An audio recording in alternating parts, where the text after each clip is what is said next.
Malam Bang. Ya. Abang ini kan udah lama ya kenal Pak Yance dari semenjak wartawan ya Bang. Sejak tahun 80-an. Bagaimana sosok Pak Yance nih Bang? Ya kalau menurut saya Yance itu pertama orangnya kalau bahasa Jawa ini blokosuto, belak-belakan, tidak pernah tereng-aleng-aleng.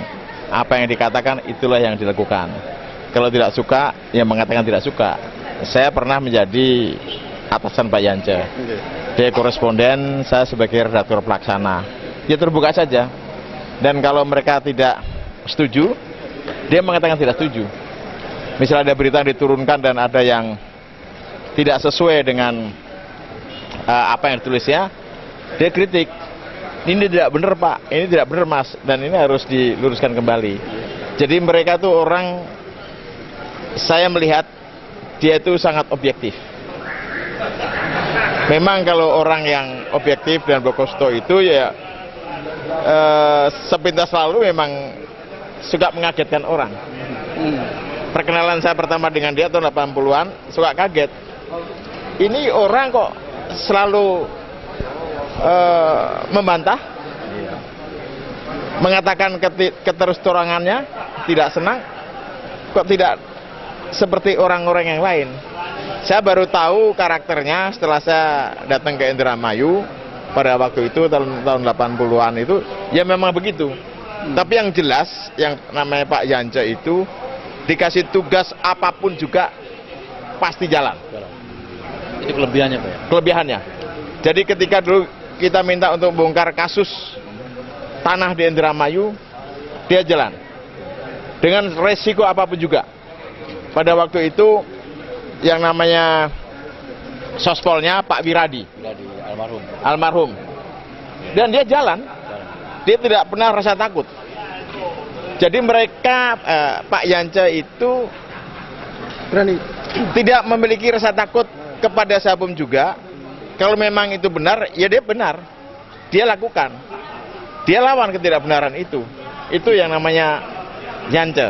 Saya tahu persis. Jadi kalau istilah pewayangannya itu dia kayak pisang geni aja. Ya kayak pisang geni kan ada kan wayang di sini kan. Kalau nggak suka, ya nggak suka dilaksanakan. Tidak yes man orangnya.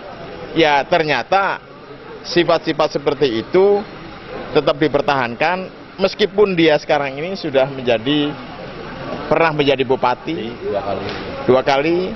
Sekarang ini menjadi ketua DPD Golkar Jawa Barat. Ya itu karakternya. Kalau orang tidak tahu karakter Pak Yance, misalnya orang-orang yang alusan dan sebagainya, kaget-kaget.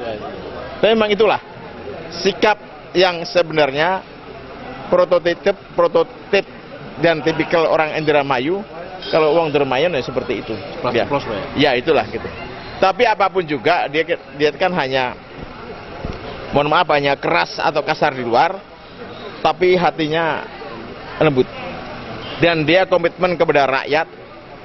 Saya tidak meragukan lagi, karena ketika dia menjadi koresponden itu selalu mengangkat persoalan-persoalan yang berkaitan dengan kepentingan rakyat. Risiko apapun yang dihadapin dia lakukan. Saya tahu persis, saya pernah menjadi redaktur daerah dan koresponden, dan saya juga kadang-kadang suka dibikin kerepotan dengan berita-berita keras beliau. Tapi nggak apa-apa, itu artinya kritik buat pemerintah pada saat itu yang sedang kuat-kuatnya kita lakukan, walaupun kita suka dibikin repot oleh namanya Pak Yance. Ya, saya kira itu Pak ya. Oke.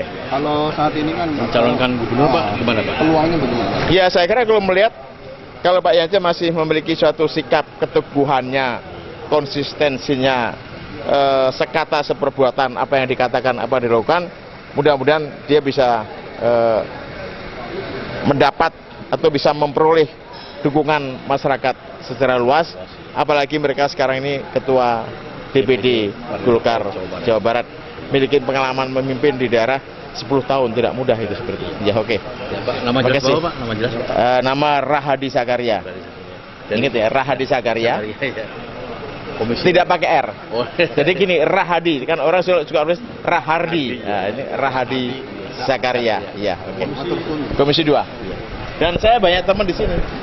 Siapa di antaranya? Yang masih tersisa ternyata Yosir Rizal Danus.